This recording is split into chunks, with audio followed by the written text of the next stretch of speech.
Dan hadirin yang kami hormati, yang namanya memperjuangkan harta itu terkadang melelahkan ya. Kadang orang Masya Allah, dia merasa sangat puas dan merasa sangat bangga berhasil menawar dengan harga yang murah. Meskipun bisa jadi itu membuat sedih penjualnya ya.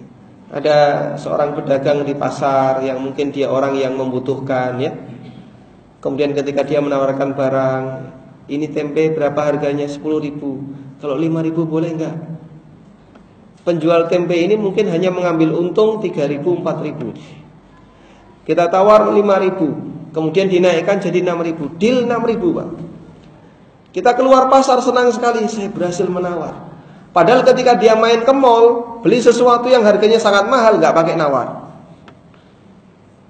Sehingga dia salah dalam sedekah. Dia sedekahi orang yang sudah berkecukupan. Dia beli sesuatu yang nilainya mahal dan dia merasa bangga dengan itu. Ketika dia membeli sesuatu yang nilainya ringan, murah, tapi dia tawar dan dia merasa bangga ketika berhasil menawar. Ini kan salah dalam menyalurkan sedekah Pak ya. Seharusnya mereka yang kecil-kecil ini kita bantu. Berapa harga? 10.000, 20.000 boleh enggak? Ya enggak apa-apa, kasih. Kita secara sengaja membeli dengan harga yang mahal dengan niat membantu. Itu praktek gampangan ketika bertransaksi. Nah barangkali Bapak Ibu bisa praktekkan ketika main ke Indonesia ya. Main ke pasar-pasar tradisional di sana.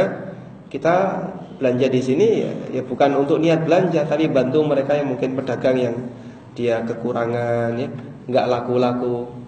Kita beli hanya untuk bantu. Kita lihat suasana ketika di perempatan, ada yang jualan mainan, ada yang jualan apa. Sebenarnya kita nggak butuh, tapi kita beli untuk bantu. Insya Allah ini bagian dari cara untuk ngalap rahmatnya Allah, untuk mendapatkan rahmatnya Allah Subhanahu Wa Taala. Karena janji Nabi Sallallahu Alaihi Wasallam, rahimallahu rajulan samhan idza ba'a samhan idza ishtara. Allah merahmati orang yang gampangan ketika menjual, gampangan ketika membeli. Jamaah yang dimuliakan Allah Subhanahu Wa Taala, ada satu kisah yang mungkin kisah ini hanya bisa kita jadikan sebagai cerita saja ya. Kalaupun dipraktekkan nampaknya akan sangat susah. Cerita ini terjadi di masa silam. Seorang ulama salaf, beliau bakul ya, pedagang, sebut saja misalnya pedagang gula. Kemudian satu ketika beliau ingin kulaan gula. Datanglah ke produsen gula. Sampai di tujuan ditanya, saya mau beli gula sekian kintal, berapa duit? Sekian. Langsung dia kaget, Masya Allah, kok murah sekali. Apa Anda nggak tahu kalau harga gula sekarang di pasar 3 kali lipat dari harga kamu? Dia diberitahu, sekarang tolong naikkan harga gulamu, nanti saya beli. Kita Pak kalau mendapatkan barang yang murah Pak, karena pedagangnya nggak tahu, penjualnya nggak tahu, yang kita lakukan apa Pak? Jangan sampai bocor. Ini mumpung orangnya nggak ngerti, kita kulak habisi dia. Karena kan dia nggak ngerti harga pasar, kita akan kulak sebanyak-banyaknya dan jangan sampai informasi itu dia ketahui. Makanya biasanya yang seperti ini dia rahasiakan.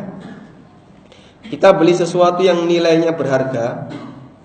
Seperti contoh kemarin ya, sewaktu Yogyakarta mau pindah bandara ya, tanah di tempat itu yang sekarang diduduki untuk bandara itu dulunya harganya 19.000, 20.000 per meter sebelum ada informasi bandara.